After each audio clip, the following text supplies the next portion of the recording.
आप कभी डॉक्टर के पास जाते हैं बीमार होके, और कभी डॉक्टर को ये बोला है सर जो आगे वाले पेशेंट को दी ना मुझे वही मेडिसिन चाहिए? डिड यू से लाइक दैट? नो, क्योंकि उसकी बीमारी अलग है, मेरी बीमारी अलग है. सेम चीज विथ यूपीएससी. आपकी स्ट्रेंथ और आपकी वीकनेसेस अलग है, किसी टॉपर की स्ट्रेंथ और किसी टॉपर की वीकनेसेस अलग है. Why should I walk on the same path जबकि मुझे पता है कि वो मेरे लिए बना ही नहीं. I have to create my own path. मेरा यूपीएससी का जो बुक लिस्ट है वो अगर आप देखेंगे ना तो यू विल फाइंड कि ये completely out of the box book list है. मैंने कभी लक्ष्मीकांत नहीं पढ़ी. आई नो यूपीएससी फ्रेटर्निटी के लिए ये बहुत बड़ा स्टेटमेंट है. I never read Shankar IAS, I never read Yojana, I never read Kurukshetra. I didn't do writing practice for mains. मैंने मेंस में GS2, GS3, GS4 का एक एक पेपर, एक ऐसे और ऑप्शनल का एक एक पेपर लिखा है. That's all about my writing practice. Because I knew what are my strength and what are my weaknesses. Mains में 3 चीजें होती है: hand writing, speed and content. When I was so sure about my handwriting and my speed, why should I waste my time on writing the papers? Instead of that, I focused on improving my content. Getting my point? So if you are the aspirant की जिसको लगता है कि 3 घंटे में मेरे से paper finish नहीं होता, then go for writing practice. Then write as much as you can because you need that. But किसी टॉपर ने 50 पेपर लिखे हैं, 3 टेस्ट सीरीज ज्वाइन किया है, इसलिए मुझे भी करना पड़ेगा. No, that is not the rule in UPSC. किसी ने ये टेस्ट सीरीज ज्वाइन की, मैं वहां चला गया. किसी ने वो टेस्ट सीरीज की, मैं वहां चला गया. No, you have to create your own path and this was the biggest part of my UPSC preparation. सुनो सबकी, करो मन की. This is applicability of your mind.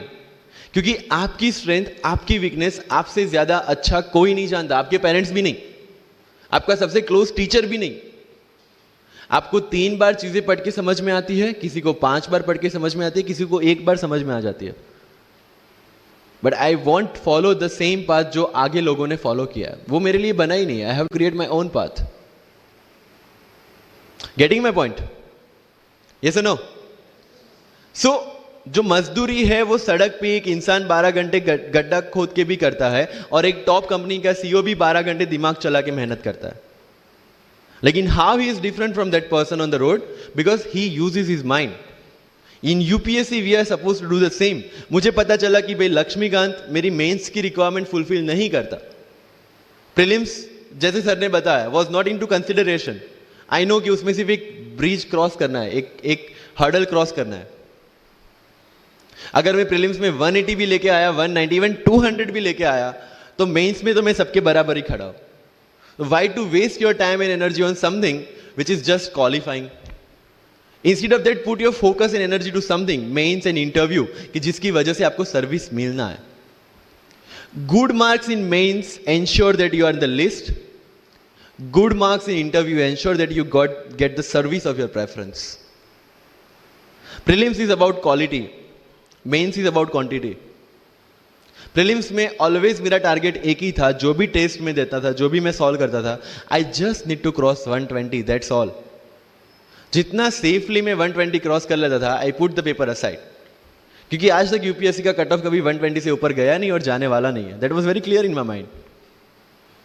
So minimum risk लेके मैक्सिमम आउटपुट लेना, वो प्रीलिम्स का काम था. एंड उसके लिए आपको सिर्फ प्रैक्टिस ही चाहिए. As sir said, there is no separate preparation for prelims. What I did, January tak mains oriented preparation